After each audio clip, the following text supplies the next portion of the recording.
Good morning all of you. मैं Ranjit Singh online classes में आप सभी का स्वागत करता हूं।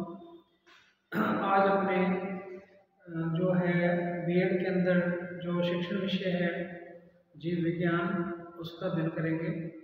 तो ये जो जीव विज्ञान शिक्षण विषय है टीचिंग सब्जेक्ट है, तो इसके बारे में हमने पहले भी बात कर चुके हैं कि ये इसका जो सिलेबस है बीएड द्वितीय वर्ष के अंदर और बीएड प्रथम वर्ष के अंदर इसका जो सिलेबस है वो कॉमन रहता है दोनों ही क्लास के अंदर।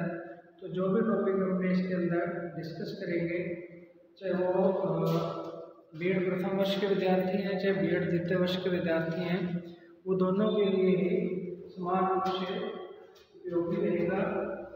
तो अपने ये जो विज्ञान शिक्षण विषय है इसके अंदर एक टॉपिक पहले भी डिस्कस किया था कि जीव विज्ञान जो विषय का शिक्षक है उसके क्या कर्तव्य होते हैं, क्या उसकी ड्यूटीज होती है, क्या उसकी विशेषताएं होनी चाहिए।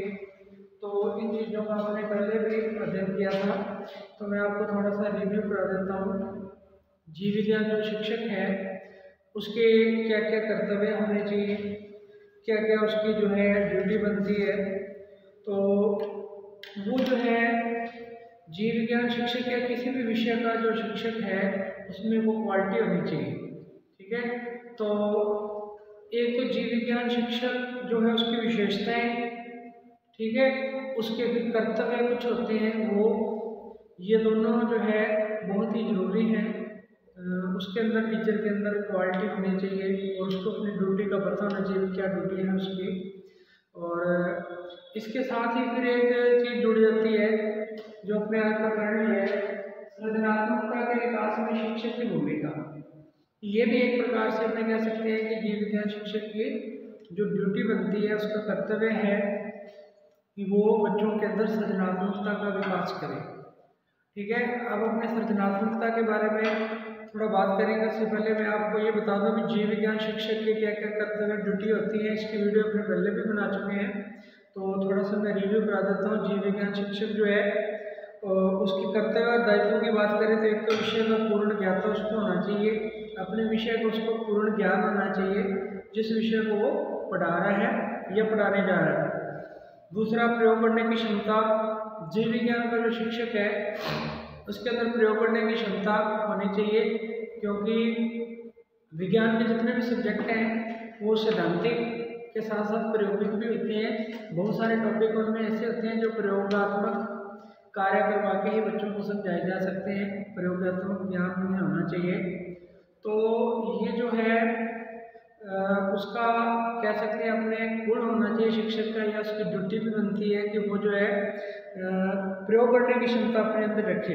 बच्चों को जब प्रयोग करके सिखाएगा बताएगा तो बच्चे फिर उसका भलीभांति से अपने जीवन में उस ज्ञान का उपयोग कर सकेंगे। इसके बाद है प्रयोगशाला संचालन की क्षमता होनी चाहिए। प्रयोगशाला का संचालन कैसे करना है, बच्चों को कैसे काम करवाना है, सीटिंग अरेंजमेंट कैसा होना चाहिए, बच्चों को उपकरण किस प्रकार से जो है एडजस्टमेंट करके देने हैं, तो ये सारी चीज़ें उसके अंदर होनी चाहिए। पाठ की तैयारी, शिक्षक को पाठ की तैयारी करके आना चाहिए। लेसन प्लान जो होता है पढ़ाने से पहले लेसन की जो तैयारी की जाती है पूर्व में, तो उसको पाठ योजना अपने कह सकते हैं। तो लेसन प्लान शिक्षक को करके तैयार अच्छे से बच्चों को पढ़ाना चाहिए। अन्य विषयों का समुचित ज्ञान, क्योंकि एक विषय जो अन्य विषय से जुड़ा हुआ होता है, जैसे जीव विज्ञान का अन्य विषयों से संबंध है, रसायन विज्ञान का भी अन्य विषयों से संबंध है, ठीक है, भौतिक विज्ञान का भी अन्य विषयों से संबंध है, मतलब सभी विषय एक दूसरे से जुड़े हुए हैं। तो जो विषय है उसका जो विषय अध्यापक है उसको उसके विषय के साथ साथ दूसरे विषय जो उससे जुड़े हुए हैं उनका भी ज्ञान होना चाहिए। इसके बाद है पथ प्रदर्शन की क्षमता होनी चाहिए। गाइडेंस अपने कह सकते हैं या मार्गदर्शन बच्चों का शिक्षक को करना चाहिए, और मार्गदर्शन करने की क्षमता भी शिक्षक के अंदर होनी चाहिए, तभी वो बच्चों का मार्गदर्शन कर सकेगा। अगर शिक्षक के अंदर बच्चों का मार्गदर्शन करने की क्षमता ही नहीं है या उसको प्रॉपर ये पता नहीं है कि बच्चों का मार्गदर्शन कैसे किया जाता है, तो भी वो अच्छे से का मार्गदर्शन नहीं कर पाएगा। इसके बाद नवीन सामग्री से संपर्क टच में रहना चाहिए। नए नए जो खोज हो रहे हैं, जो विषय के अंदर नया नया ज्ञान जुड़ रहा है आगे से आगे, उसके भी इसको संपर्क में रहना चाहिए और वो ज्ञान जो इसको खुद ग्रहण करके और इसके बारे में बताना चाहिए।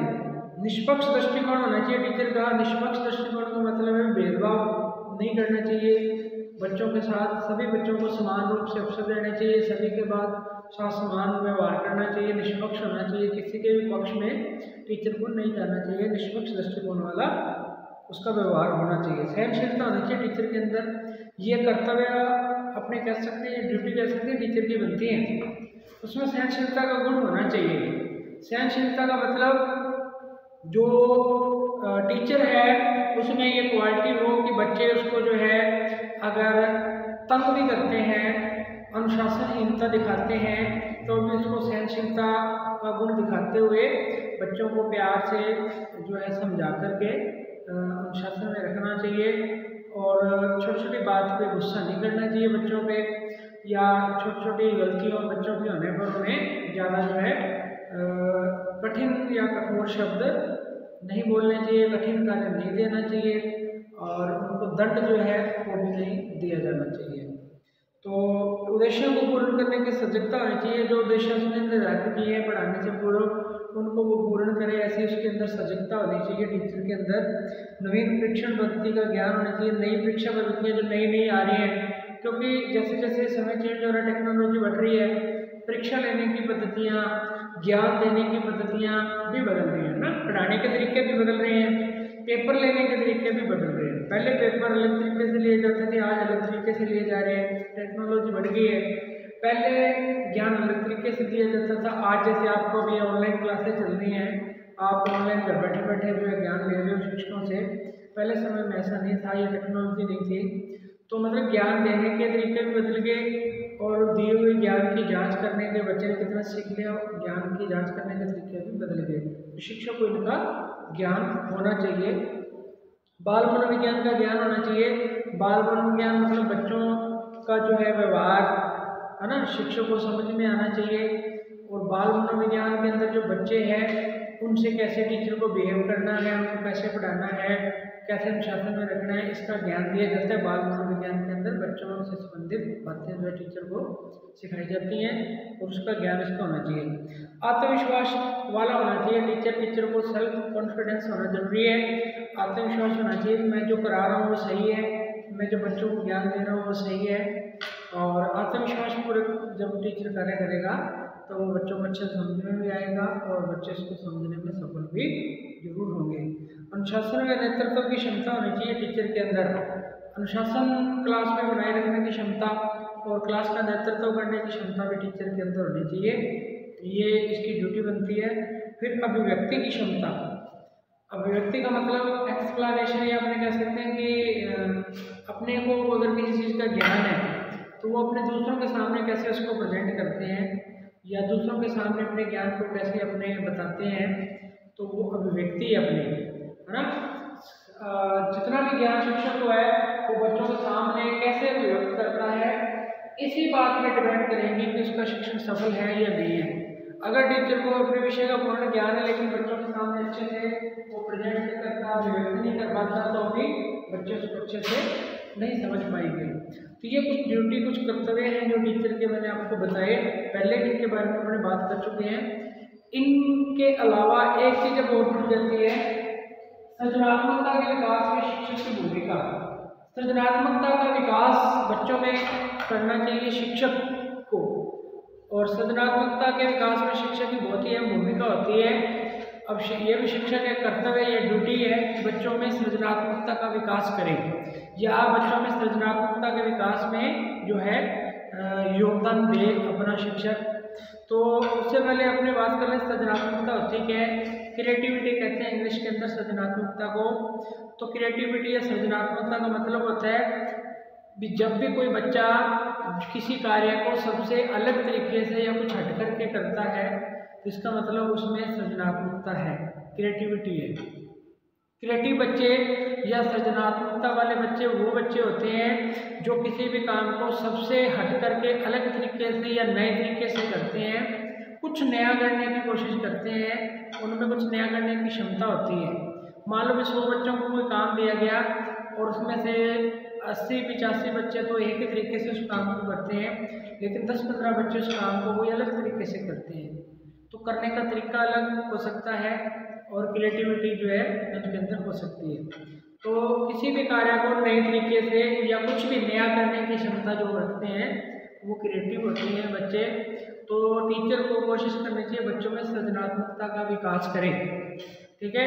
तो शिक्षक की सृजनात्मकता के विकास में बच्चों में वैज्ञानिक मूल्य, वैज्ञानिक स्वभाव जो विकसित हो, वैज्ञानिक मूल्य विकसित हो, सृजनात्मकता का विकास हो, ये शिक्षक की इसके अंदर भूमिका क्या रहती है, शिक्षक को क्या रोल प्ले करना चाहिए बच्चों में सृजनात्मकता ज़्यादा से ज़्यादा आए, वैज्ञानिक मूल्य ज़्यादा से ज़्यादा आए, इसके बारे में हमने देखना है। तो कुछ पॉइंट है, मैं आपको एक एक करके बता देता हूँ। शिक्षक क्या क्या उपाय कर सकता है या क्या क्या प्रयास कर सकता है बच्चों में ये सृजनात्मकता के विकास में। पहला पॉइंट है, जीव विज्ञान के शिक्षक को नियमित रूप से अपने छात्रों को वैज्ञानिक प्रगति की और विज्ञान के महत्व से परिचित कराते रहना चाहिए। टीचर को वैज्ञानिक प्रगति जो हो रही है, विज्ञान के अंदर नई नई प्रगति हो रही है, नई नई खोजें हो रही है, नया ज्ञान जुड़ रहा है, इससे बच्चों को परिचित करवाते रहना चाहिए एक तो। और विज्ञान के महत्व से परिचित करवाते रहना चाहिए बच्चों को। विज्ञान जो अपने पढ़ रहे हैं जैसे जीव विज्ञान, इसका महत्व क्या है, इसके फायदे क्या है, इसके बारे में जब टीचर बच्चों को बताएगा तो बच्चे जो है उसमें ज़्यादा से ज़्यादा जो है इंटरेस्ट दिखाएंगे, रुचि दिखाएंगे पढ़ने में, और उनमें दिलचस्पी भी आ सकती है। तो ये एक सबसे महत्वपूर्ण बात है कि विज्ञान में जो प्रगति हो रही है, एक तो उसके बारे में बच्चों को बताते रहना चाहिए शिक्षक को, और विज्ञान के महत्व के बारे में बच्चों को शिक्षक को बताते रहना चाहिए। ऐसा करने से बच्चों में वैज्ञानिक मूल्य का विकास होता है, सृजनात्मकता का विकास होता है। दूसरी बात है, शिक्षक को विज्ञान के दुष्प्रभावों के बारे में भी छात्रों को बताना चाहिए कि किस प्रकार से जो घातक अस्त्र शस्त्र विज्ञान से मानव को उपलब्ध कराए गए हैं और पल भर में सभी जो विश्व को ये विनाश कर सकते हैं। ऐसे अस्त्र शस्त्र जो विज्ञान की सहायता से बना लिए हैं मनुष्य ने, और वो अस्त्र शस्त्र इतने घातक हैं कि पूरे विश्व को कुछ ही पल के अंदर नष्ट कर सकते हैं। तो ऐसे जो है दुष्प्रभाव है ये विज्ञान के अपने कर सकते हैं, इनके बारे में भी शिक्षक को बच्चों को समय समय पे बताना चाहिए, और इसके दुष्प्रभाव के बारे में बच्चे फिर सचेत रहेंगे। बच्चों के अंदर जो है जानकारी जब आ जाएगी भी ये तो घातक है, बहुत ही हथियार अगर इसका प्रयोग किया जाएगा तो पूरा विश्व नष्ट हो जाएगा, तो बच्चे इसके दुष्प्रभावों से फिर क्या सचेत रहेंगे और भविष्य में इस प्रकार के विनाशकारी निर्माण के प्रति वो जो है अपनी भूमिका निभाएंगे और दूसरों को भी ऐसे कार्य करने से रोकेंगे। तो विज्ञान के जो दुष्प्रभाव है अपने कह सकते हैं, जो विज्ञान के कारण मनुष्य ने हानिकारक निर्माण कर लिए अस्त्र शस्त्र या और उपकरण, उनके बारे में बच्चों को समय समय पे बताना चाहिए। तीसरा है, शिक्षकों को वैज्ञानिकों के परिश्रम, लगन, व्यक्तिगत गुणों और उनकी उपलब्धियों के बारे में बच्चों को बताना चाहिए। अब जो वैज्ञानिक है उनकी जीवनियाँ पढ़ाई जाती हैं विज्ञान के अंदर, तो शिक्षक जो है उसको बच्चों की वैज्ञानिक जीवनियाँ बच्चों को पढ़ा करके उनका विज्ञान में योगदान, अपने देश के लिए वैज्ञानिकों का योगदान क्या है, कौन से वैज्ञानिकों ने कौन सी महत्वपूर्ण खोजें की हैं जो अपने दैनिक जीवन में काम आ रही हैं, तो ऐसी चीज़ों के बारे में जब बच्चों को शिक्षक बताएगा तो जो शिक्षक है बच्चे जो हैं वो अपने जीवन में वैज्ञानिक स्वरूप को है डालने के अंदर सक्षम होंगे, और वो कोशिश करेंगे हम भी इन वैज्ञानिकों की तरह बने, भविष्य में कुछ ऐसी खोजें करेंगे ताकि हमारा भी नाम हो और हमें भी लोग जो है किताबों के अंदर इस प्रकार से पढ़ें जैसे हम भी इन वैज्ञानिकों की खोजों को पढ़ रहे हैं। तो ये बहुत ही जरूरी है कि जो महत्वपूर्ण खोजें हैं जिन वैज्ञानिकों ने की हैं, वैज्ञानिकों के जीवनी के बारे में बताया जाए, उन्होंने कैसे संघर्ष किया, कैसे खोजें की, फिर उनको कैसा मान सम्मान मिला, जैसे किसी को नोबेल पुरस्कार मिला है ना, तो ऐसी चीज़ों को वैज्ञानिकों के साथ जोड़ करके बच्चों को बताया जाना चाहिए, जिससे बच्चों में जो है सृजनात्मकता जो है विकसित होगी। इसके अलावा शिक्षक को समय समय पर छात्रों को विज्ञान मेले, विज्ञान प्रदर्शनियाँ, इनका अवलोकन करने के लिए ले जाना चाहिए। शिक्षक बच्चों को समय समय पर ले जा सकता है, कोई विज्ञान प्रदर्शनी लगी है, विज्ञान मेला लगा है, उसका अवलोकन करने के लिए ले जाए बच्चों को अपने साथ। तो ऐसा करने से क्या होगा, इनमें भागीदारी के लिए बच्चों को प्रेरित करेगा शिक्षक, तो विज्ञान के बारे में छात्र अपने ज्ञान को और अधिक उत्पन्न कर सकेंगे और बढ़ा सकेंगे।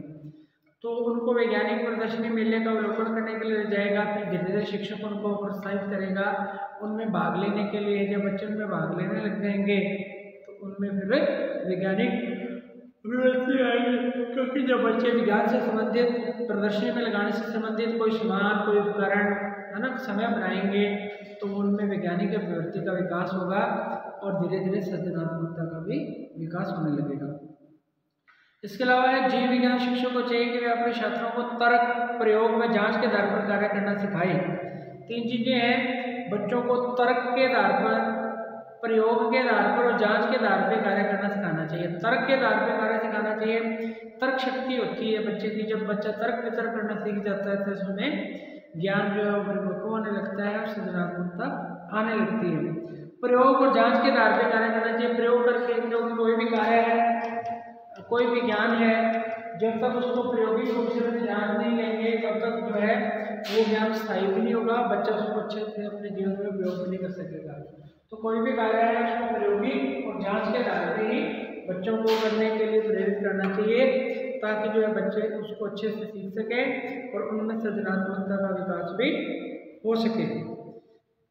इसके बाद है शिक्षक को समय में वैज्ञानिक तरीके से सोच रहा हुआ कार्य करना चाहिए, तभी वह अपने छात्रों को इसके लिए प्रेरित करेगा। जब शिक्षक समय वैज्ञानिक तरीके से कार्य करेगा, वैज्ञानिक विधि, क्योंकि आपने पढ़ा विज्ञान के अंदर कार्य करने की विधि होती है वैज्ञानिक विधि। वैज्ञानिक विधि के चरण होते हैं, आपने पढ़ा हुआ था है ना, समस्या की पहचान करना, आंकड़े इकट्ठे करना, परिकल्पना बनाना, परिकल्पना जो है उसके अंदर फिर उसका सोल्यूशन ढूंढना है ना, फिर उनकी जांच करना, ऐसे करके वैज्ञानिक विधि के अंदर कार्य करते हैं। तो जब शिक्षक समय वैज्ञानिक तरीके से, वैज्ञानिक ढंग से सोचेगा और कार्य करेगा तो इसका बच्चों में प्रभाव भी पड़ेगा और बच्चे भी वैज्ञानिक तरीके से सोचने और कार्य करने लगेंगे, जिससे बच्चों में सृजनात्मकता का जो है विकास होगा। इसके बाद है जीव विज्ञान का जो शिक्षक है उसका दायित्व बनता है कि वह विज्ञान शोधों से संबंधित पत्र पत्रिकाएं अपने छात्रों को उपलब्ध कराए। विज्ञान के शोध हो रहे हैं, जो नई नई खोजें हो रही हैं, नए नए जो है शोध हो रहे हैं किसी भी चीज़ पे, तो वो जब भी कोई वैज्ञानिक शोध होता है तो उसको प्रकाशित किया जाता है पत्रिकाओं के अंदर ना।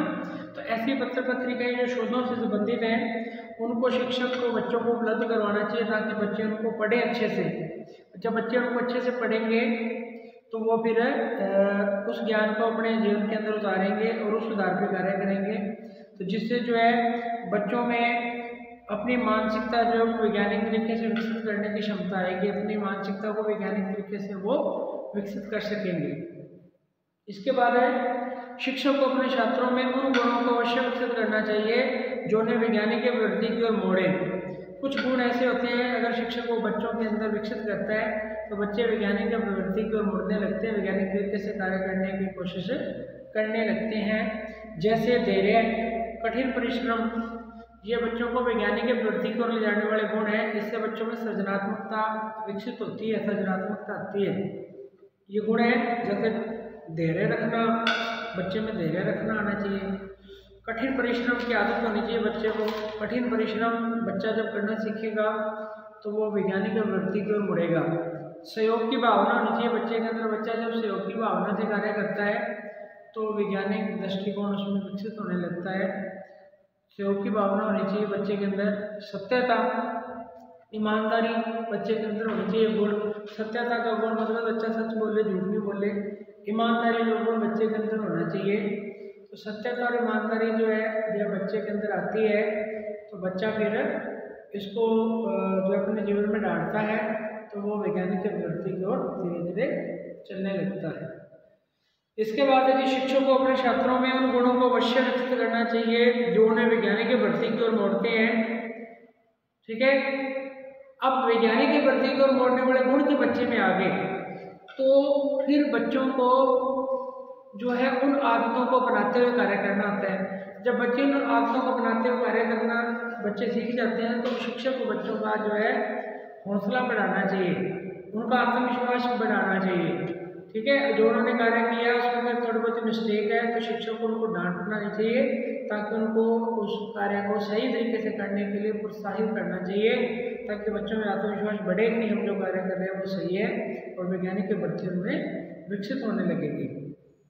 इसके बाद है जी शिक्षक को उन शिक्षण विधियों को बच्चों को ज़्यादा जो है काम करने के लिए देनी चाहिए, या उन शिक्षण विधियों से बच्चों को कार्य करने के लिए प्रोत्साहित करना चाहिए जो विज्ञान पर आधारित है या वैज्ञानिक सिद्धांतों पर जो है कार्य करना बच्चों को सिखाती हैं। जैसे आपको मैंने बताया था वैज्ञानिक विधि है, तो बच्चों को वैज्ञानिक विधि से कार्य करने के लिए प्रेरित करना चाहिए।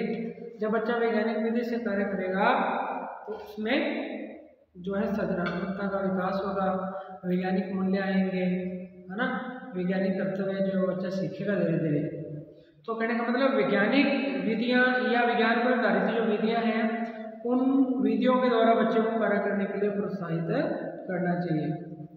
फिर इसके बाद है शिक्षक का समय का व्यवहार भी संयमित होना चाहिए। जीव विज्ञान के शिक्षक के लिए तो ये आवश्यक है कि उसका आचरण इस प्रकार से हो कि वैज्ञानिक मूल्य शिक्षक के कार्यों में दिखे, सृजनात्मकता होनी चाहिए शिक्षक के अंदर, ठीक है, आत्मविश्वास होना चाहिए, धैर्य सहनशीलता भी अपने पीछे बढ़ के आई है कि गुण शिक्षक के अंदर होने चाहिए। तो जब जीव विज्ञान के शिक्षक के अंदर ये गुण होंगे, धैर्य का, आत्मविश्वास का, सृजनात्मकता का, तो फिर बच्चे भी उन गुणों को धीरे धीरे शिक्षक से अपनाना शुरू करेंगे और वो भी बच्चे उसी प्रकार से कार्य करना जो है शुरू कर देंगे। तो ये कुछ बातें मैंने बताई हैं आपको बच्चों में सृजनात्मकता का विकास कैसे कर सकते हैं, या टीचर की बच्चों में सृजनात्मकता के विकास में क्या भूमिका रहती है। इसके अलावा और भी पॉइंट आप इसमें ऐड कर सकते हो, जोड़ सकते हो उसमें कि बच्चों में सृजनात्मकता का विकास करने में शिक्षक की क्या भूमिका रहती है, टीचर बच्चों में कैसे सृजनात्मकता का विकास कर सकता है। तो आप जो है इसमें और पॉइंट भी जोड़ सकते हो। सृजनात्मकता को दिमाग में ये बात रखनी है, क्रिएटिविटी बच्चों में विकसित करना मतलब बच्चा कुछ हट करके नया करे या सबसे अलग तरीके से कार्य करे, तो वो जो है सृजनात्मकता का गुण उसमें होता है। और ये भी ध्यान रखना है सृजनात्मकता वाले जो बच्चे होते हैं, क्रिएटिव जो स्टूडेंट होते हैं, वो जरूरी नहीं है कि उच्च बुद्धि लब्धि वाले हो। ठीक है, सृजनात्मक बालकों की बुद्धि लब्धि जरूरी नहीं है कि उच्च हो, सामान्य बुद्धि वाले बच्चे भी सृजनात्मक हो सकते हैं, और उच्च बुद्धि लब्धि वाले बच्चे सृजनात्मक हो ये जरूरी नहीं है। जो जिनका आईक्यू बहुत अधिक है, 120, 30, 40 तक है, हो सकता है कि इनमें क्रिएटिविटी ना हो, सृजनात्मकता ना हो।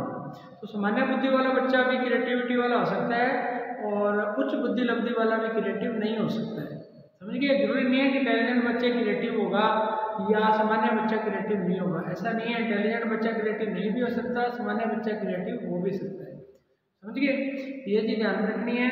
तो ये टॉपिक अपना इतना ही था, ये कंप्लीट है कि बच्चों में सृजनात्मकता के विकास में शिक्षक की भूमिका, इसको आप देख लेना। और शिक्षक जो है जीव विज्ञान या किसी भी विषय का शिक्षक है, उसके क्या कर्तव्य हैं, क्या उसकी ड्यूटी है, क्या उसकी विशेषताएं होती हैं, है ना, व्यावसायिक विशेषताएं क्या है और शैक्षणिक उसकी क्वालिफिकेशन क्या होती है, चीज़ें अपने पहले भी पढ़ चुके हैं, उनको दोबारा से वीडियो देख लेना। ये टॉपिक कंप्लीट है, आज के लिए इतना ही है। कल फिर अपने नया टॉपिक शुरू करेंगे, और इसमें आपको कोई दिक्कत लगे, प्रॉब्लम लगे, तो आप कमेंट बॉक्स में कमेंट करके मेरे से पूछ लेना। Thank you.